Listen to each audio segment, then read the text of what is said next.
রে বুনেশ্বর শুয়োর, আমাদের ফ্লোরে একটা বুনো শুয়োর আছে। এই যে সেটা হচ্ছে যে এটা একদম দেশি শুয়োর। এই কেজি হচ্ছে একদম 400 টাকা কেজিতে বিক্রি হবে। অনেক পরিশ্রমী শুয়োর এটা। হ্যাঁ, কেজি হলো 400 টাকা। আমাদের দেশি শুয়োর। এখানে গায়ে অনেক বল আছে। সে এমন একটা গাড়ি, প্রায় 100 কেজি একটা গাড়ি ঠেলে নিয়ে যাচ্ছে।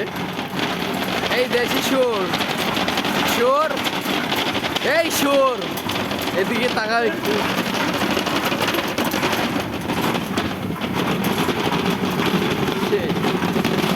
আমাদের দেশি শুয়োর, গায়ে অনেক শক্তি।